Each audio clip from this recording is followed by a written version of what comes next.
விவசாயிகளே, விவசாய உறவுகளே, என் வயலில் விளைந்த கருப்பு கவுனி நெல் என் உயரம் வந்துட்டு, இப்போ பாருங்க என் உயரம் வந்துட்டு இன்னும் ஒரு 10 நாள் ஆனால் நானே உள்ளே ஃபுல்லாக முழுவிடும் இருக்குது. அந்த அளவுக்கு இருக்குது.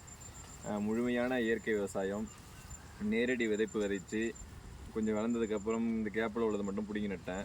தண்ணி வச்சுருக்கேன். ஒரே ஒரு டைம் வருஷம் கிட்டத்தட்ட ஒரு 8 வருஷமாக இயற்கை விவசாயம் செஞ்சுக்கிட்டு இருக்கேன். ஒவ்வொரு நிலம் பாரம்பரிய நெல் வந்து ஒவ்வொரு வருஷமும் ஒவ்வொரு ரகத்தை சாகுபடி பண்ணிகிட்ருக்கேன். வீட்டில் சாப்பாடு இப்போ எங்கள் வயலில் விளைந்து ஆத்தூர் கிச்சடி சம்பா சாப்பாடு தான் எங்கள் வீட்டிலே வெவிச்சு அரைச்சி பயன்படுத்திகிட்ருக்கோம். இந்த வருடத்துலேருந்து கருப்பு கவுனி பயன்படுத்திக்கிட்டு இருக்கேன். வருஷம் நெல் விதைப்பேன், தண்ணி வைப்பேன். தண்ணி விட கிட்ட மேக்ஸிமம் மழை பெஞ்சிரும். களை எடுப்பேன், அரைப்பேன். இப்படி தான் செஞ்சுக்கிட்டு இருந்தேன். கண்டு முதல் குறிப்பிட்ட அளவு ஆச்சு, லாபமாக ஆச்சுன்னு சொல்ல முடியாது, குறிப்பிட்ட அளவு ஆச்சு.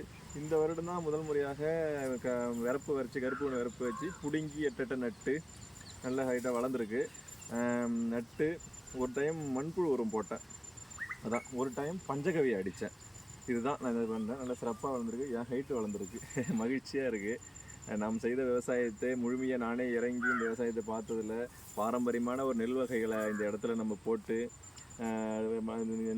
எங்கே பார்த்தாலும் இருக்கும். நம்ம ஹைட் இருக்கும்பாங்க. நான் வர வச்ச மேக்ஸிமம் ஆத்தூர் கிச்சடி சம்பா இதேமாதிரி தான் வர வச்சனால அவ்வளோ ஹைட்டு வரல. இது இன்னை விட ஹைட்டு வந்திருக்கும். மழையினால் கொஞ்சம் தண்ணி முழுவியே இருந்ததுனால வரல. அதெல்லாம் பரவாயில்ல. இவ்வளோ தூரம் வந்திருக்கிறதுங்கிறது அவ்வளோ ஆசையாக இருக்குது. ரொம்ப சந்தோஷமாக இருக்குது. இது பாருங்கள், அப்படியே சுற்றி பாருங்கள். வாட்டு தம்பி இப்படி ஃபுல்லாகவே இன்னும் இருக்க நாட்கள் இருக்குது. இன்னும் அதிக நாட்கள் இருக்குது. இன்னும் 10 நாள், இது அதிக நாளாகவும் அதுக்கிட்ட இன்னும் குறிப்பிட்ட தூரம் வளரும்னு நினைக்கிறேன். ரொம்ப மகிழ்ச்சி, சந்தோஷம். விவசாயிகளே, முடிஞ்ச அளவு